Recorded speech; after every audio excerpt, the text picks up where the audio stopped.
Is it possible you are making one or more of the common mistakes I see nonfiction authors make simply because you don't know what you don't know? Well, I'm Ann Croker, and if you're tuning in for the first time, welcome. If you're a regular, welcome back. Today, you've joined hundreds of established and emerging writers who are discovering ways to reach their writing goals and have fun by being more curious, creative, and productive. This is the Ann Croker Writing Coach Podcast, episode 276, 4 mistakes I see nonfiction authors make and how to fix them. One time a client came to me with an idea for a nonfiction book.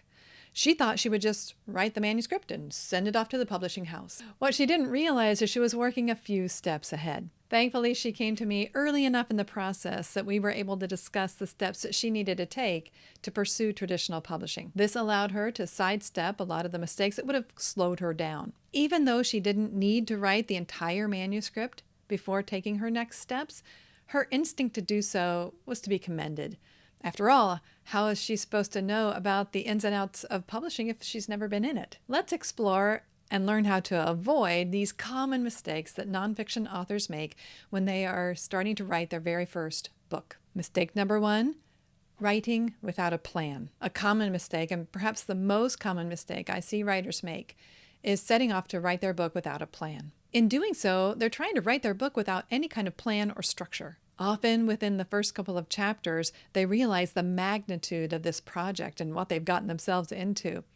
Overwhelm sets in and derails that initial excitement that they had. Without a defined plan or structure, ideas tend to sprawl and lack any kind of cohesion. The missing element?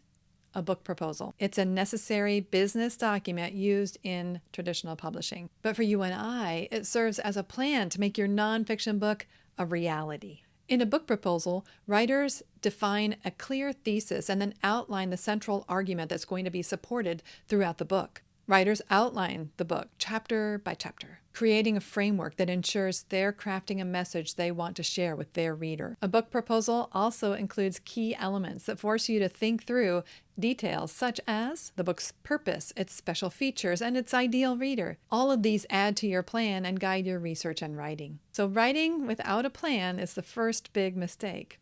Creating a plan is how you solve it. Mistake number 2 that I see is writing before deciding on a publishing path. Before developing your manuscript, be sure to stop, pause, decide if you're going to pursue self-publishing or traditional publishing.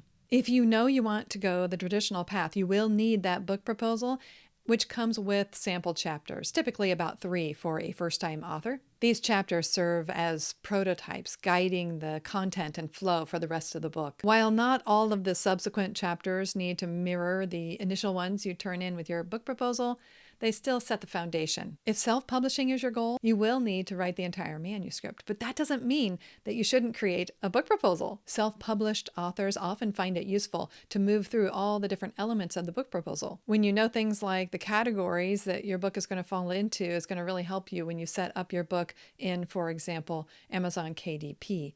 And it's going to give you that clarity of the content and what's going in your book. And for memoir specifically, you usually do need to write the entire manuscript and have a book proposal if you're pursuing traditional publishing, and it's also recommended if you're pursuing self-publishing. So which publishing path do you think you'll pursue?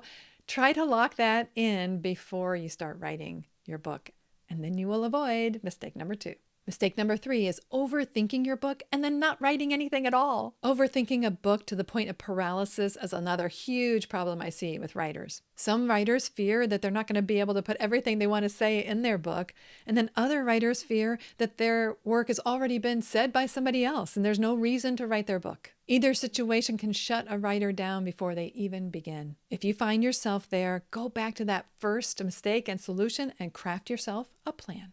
Create a framework for your book that addresses your readers' needs and offers the transformation they crave. Once you've done the hard work of developing a book proposal, determining the book's purpose and how it's going to serve its readers, the actual writing is not going to feel that complicated. Mapping out a book is like outlining, and it sets you up for success when you sit down to write. Of course, the next challenge after Outlining the book as a whole is determining how each chapter is going to flow. You could start each chapter with a compelling story or an engaging anecdote to get them engaged with your work. Stories are always a powerful way to connect with your reader. In the paragraphs and pages that follow that opening, you will support the claim of that chapter, which works together with the other chapters to support the central idea or the thesis of your book as a whole. All the ideas and examples you include will help your reader understand the main message or a big idea you're trying to convey. Then you can round it out with a conclusion that ties it all together and gets people ready for the next chapter. With a structure you can follow as you craft your manuscript, you will no longer feel shut down by overwhelm, and instead you'll find those words flowing onto the page. Mistake number 4, not asking for help soon enough. I see it all the time. Writers just wait too long to ask for help. First-time authors often work in a silo, not realizing they don't need to work completely alone. Take inspiration from Brené Brown. When she was a guest on Elizabeth Gilbert's podcast Magic Lessons, she talked about how she too thought she needed to write by herself as a lone wolf in a silo. And then she realized, no, she could bring together a team. So she did. She went to a lake house with several people that would provide collaborative input, and they did just that. They offered her input when the explanations fell short or the stories weren't strong enough. It enabled her to craft and refine her manuscript. In short, we write better together. So you don't have to write alone. Be sure to seek support and input early in the process. Talk through your ideas with a friend. Find beta readers. Build a team around you. By involving others, you're going to find much more enjoyment in the process. And I predict you'll find a more satisfying end result. So what do you think? Were you on the verge of committing one or more of those mistakes that nonfiction authors tend to make? Are you feeling a little stuck? You don't have to let those mistakes hold you back from writing your nonfiction book. Remember that key idea from the first solution. You need a plan to move forward and do the work. And remember that even with a plan, your manuscript will evolve as you move through revisions. So you can adjust your plan as new information comes across your desk. You can insert a new quote or a little piece of data that you come across or a story that you hear about. You can adjust a chapter's claim to reflect what you learn along the way. That client I mentioned, well, I sent her a webinar about book proposals that helps her understand the importance of that document and how the traditional publishing industry uses it in the decision-making process. Well, she watched it and we ended up working together on her book idea and created a book proposal for that project. She developed a strong idea that proved to have legs, as they say. She landed a contract with an agent and a publisher, and it all started with a plan. You can avoid all of these mistakes with your own nonfiction book project if you have a plan too. That's how it all starts. This episode is brought to you by that very same webinar, Craft Your Best Book Proposal.